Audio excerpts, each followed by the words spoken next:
Halo semua, Assalamualaikum warahmatullahi wabarakatuh.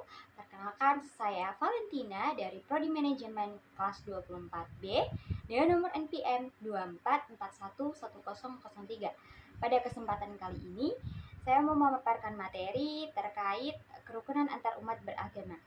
Saya tidak sendirian, dengan rekan kelompok saya ada. Assalamualaikum warahmatullahi wabarakatuh.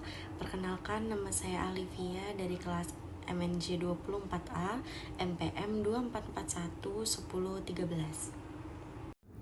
Perkenalkan, nama saya Zulaika Salsabila, NPM 24411101. Assalamualaikum warahmatullahi wabarakatuh.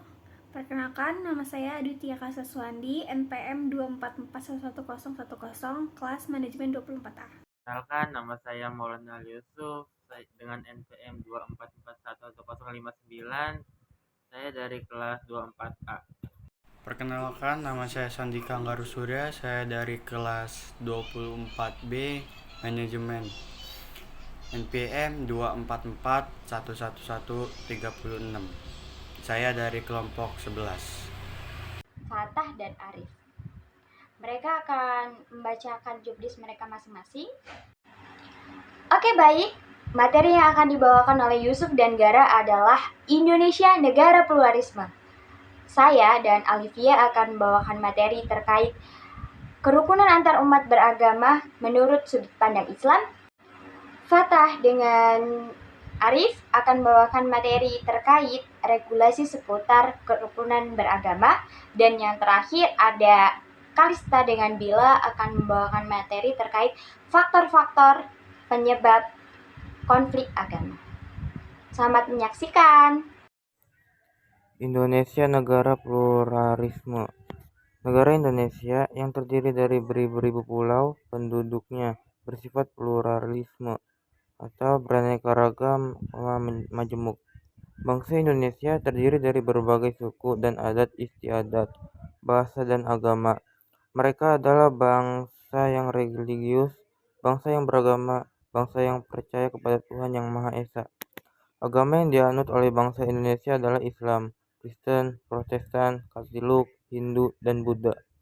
Penganut agama di atas telah mampu bekerja sama mengusir penjajah, untuk kemudian mereka mendirikan negara merdeka, yaitu Negara Kesatuan Republik Indonesia, yang diproklamasikan pada tanggal 17 Agustus 1945. Sejak awal bangsa Indonesia secara eksplisit telah menegaskan bahwa kemerdekaan bangsa Indonesia lahir atas berkat rahmat Allah yang Maha Kuasa, sebagaimana disebutkan dalam alinea ketiga pembukaan Undang-Undang Dasar 1945 UUD 1945. Artinya kemerdekaan itu diraih oleh bangsa Indonesia bukan hanya buah heroisme, semangat pejuang, atau dimensi horizontal sekuler belaka, tetapi juga di atas berkat rahmat Allah, dimensi vertikal transcendental. Pengakuan terhadap dimensi transcendental ini akan mewarnai kepada pengisian kemerdekaan negara yang diproklamasikan tersebut. Oleh karena itu, penganut agama yang ada di Indonesia bertanggung jawab untuk mengisi kemerdekaan negara yang telah diproklamasikannya melalui pembangunan dalam rangka meningkatkan kualitas dirinya.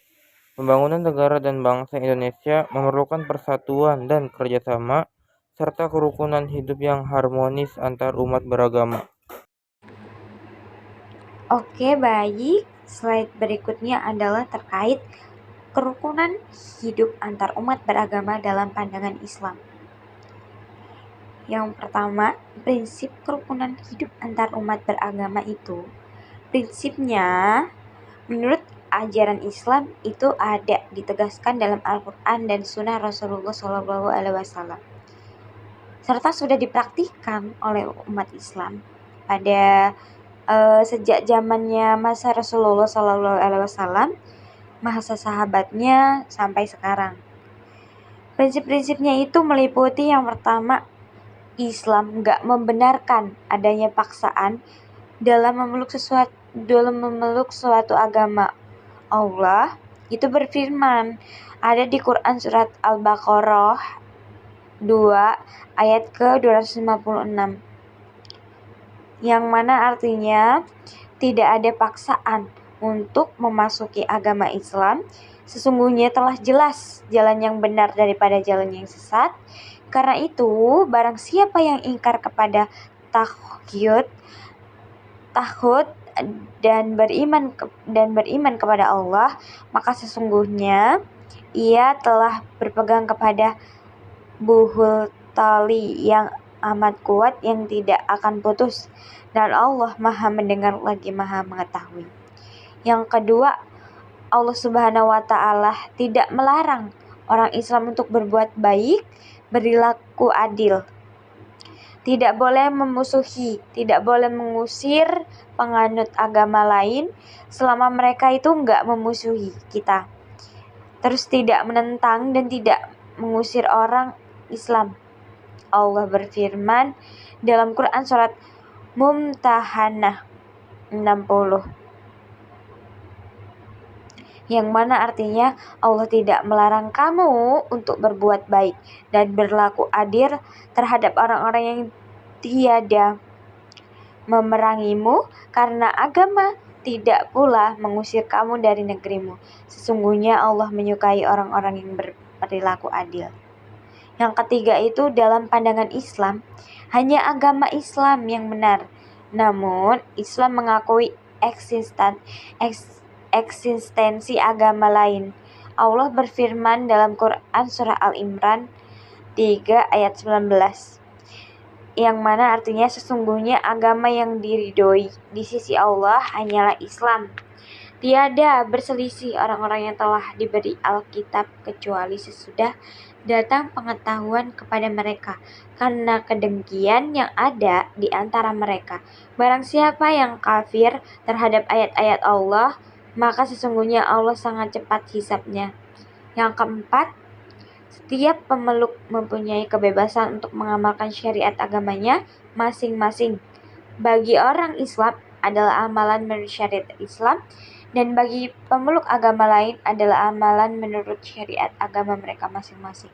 Seperti terdapat dalam firman Allah dalam Quran surat Al-Baqarah 2 ayat 139, yang artinya, katakanlah, apakah kamu memperdebatkan dengan kami tentang Allah, padahal Dia adalah Tuhan kami dari Tuhan kamu.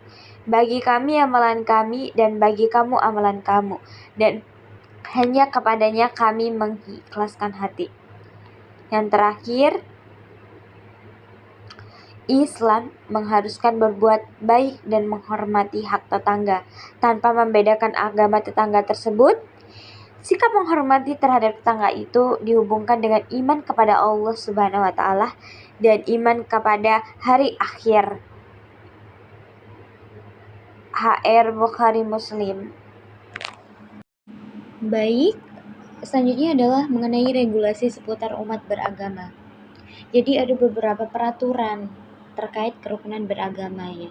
Yang pertama itu berdasarkan Pancasila, khususnya tertera di sila pertama, ketuhanan yang Maha Esa. Sangat jelas. Yang kedua, Undang-Undang Dasar.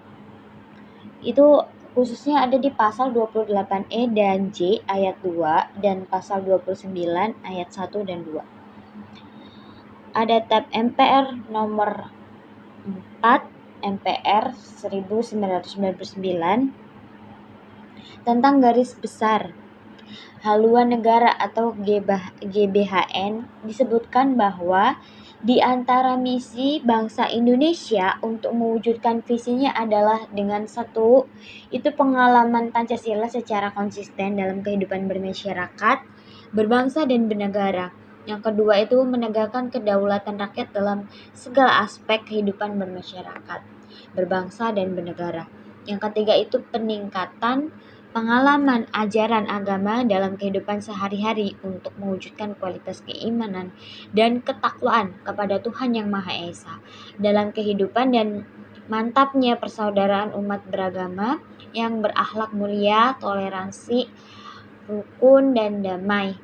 Lalu yang keempat dan seterusnya itu terdapat pada bab 3 huruf B TAP MPR nomor 4 MPS 1999 dalam GBHN 1999. Selanjutnya disebutkan bahwa arah kebijakan bidang agama antara lain yang pertama itu memantapkan fungsi, peran, dan kehidupan beragama sebagai landasan moral, spiritual, dan etika dalam penyelenggaraan negara serta mengupayakan agar segala peraturan perundang-undangan tidak bertentangan dengan moral agama-agama. Yang kedua itu meningkatkan kualitas pendidikan agama melalui penyempurnaan sistem pendidikan agama sehingga lebih terpadu dan integral dengan sistem pendidikan nasional dengan didukung oleh sarana dan prasarana yang memadai. Yang ketiga meningkatkan dan memantapkan kerukunan hidup antar umat beragama sehingga tercipta suasana kehidupan yang harmonis dan saling menghormati dalam semangat kemajmukan melalui dialog antar umat beragama dan pelaksanaan pendidikan agama secara deskriptif yang tidak dogmatis untuk tingkat perguruan tinggi. Lalu selanjutnya itu 4 dan seterusnya, bab 4 huruf D TAP MPR nomor 4 MPR 1999, Undang-Undang nomor 1 PNPS 1965 tanggal 27 Januari 1965 tentang pencegahan, penyalahgunaan, dan penodaan agama. Undang-undang ini dimasukkan menjadi pasal 156A KUHP. Yang kelima, keputusan Menteri Agama dan Menteri Dalam Negeri nomor 1 /MDN Mak 1969 tanggal 13 September 1969 tentang pelaksanaan tugas aparat pemerintah dalam menjamin ketertiban dan kelancaran pelaksanaan pengembangan dan ibadat agama oleh pemeluk-pemeluknya. Instruksi Menteri Agama nomor 4 tahun 1978 tanggal 11 April 1978. Dan keenam, tentang kebijaksanaan mengenai aliran kepercayaan, dan yang terakhir keputusan Menteri Agama nomor 70 tahun 1978 tanggal 1 Agustus 1978 tentang pedoman penyiaran agama. Faktor penyebab konflik agama. Menurut Kiai Haji Ma'ruf Amin, ada beberapa faktor penyebab terjadinya konflik agama, di antaranya sebagai berikut. A. Pemahaman agama yang radikal. B. Kepentingan politik. C. Pendirian tempat ibadah. D. Penyiaran agama. E. Salah paham informasi di antara pemeluk agama. F. Tidak efektifnya penegak hukum. G. Kurangnya pengembangan sistem pencegahan konflik secara dini. Dari beberapa faktor penyebab di atas, maka upaya pencegahan terjadinya konflik agama adalah sebagai berikut. A. Perlu ditingkatkan peran ulama dalam meluruskan kesalahan pemahaman agama utamanya. B. Peningkatan kesejahteraan umat. C. Pendirian tempat ibadah harus sesuai ketentuan undang-undang atau hukum yang berlaku di negara Republik Indonesia. D. Penyiaran agama harus mengikuti rambut-rambut yang telah dibuat pemerintah. E. Kerjasama antar pemeluk agama melalui kegiatan sosial dan lain-lain. F. Aparat hukum harus tegas dalam menegakkan hukum. G. Perlu dibuat sistem pencegahan konflik agama secara dini dan efektif. Saya terkait bagaimana kita bisa mencapai kerukunan antar umat beragama. Untuk mencapai kerukunan antar umat beragama itu perlu upaya bersama, ya termasuk pemerintah, lalu masyarakat, dan berbagai pihak lainnya. Berikut saya akan paparkan beberapa cara yang bisa kita lakukan untuk mencapai itu semua. Yang pertama itu dengan pendidikan toleransi dan pluralisme, sehingga itu generasi muda bisa paham pentingnya menghargai perbedaan sejak dini. Lalu dengan menyelenggarakan program pendidikan lintas agama, ini maksudnya bukan kita belajar dari agama lain lalu kita ada ketertarikan, tetapi bagaimana kita bisa memahami agama lain sehingga kita bisa mewujudkan diri kita sebagai manusia yang bisa melakukan toleransi. Karena guna untuk mengurangi prasangka buruk dan stereotip. Lalu adanya dialog antar umat beragama.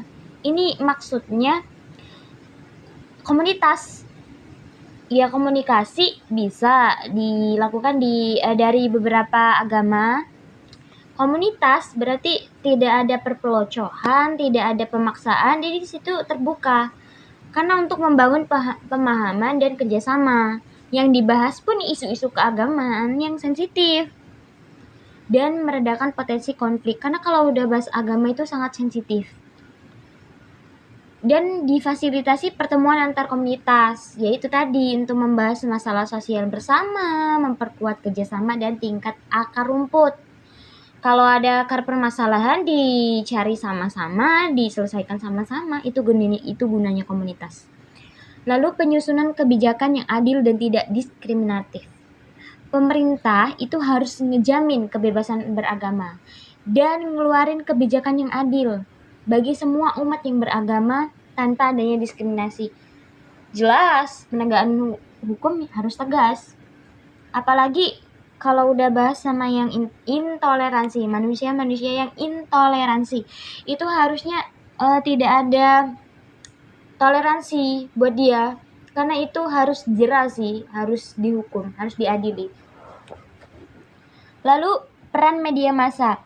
Media massa itu bisa berperan dengan kita nyebarin pesan-pesan kerukunan, menyoroti praktik-praktik baik dalam kehidupan antar umat beragama, sama mencegah penyebaran berita yang dapat memicu konflik, yaitu contohnya berita bohong.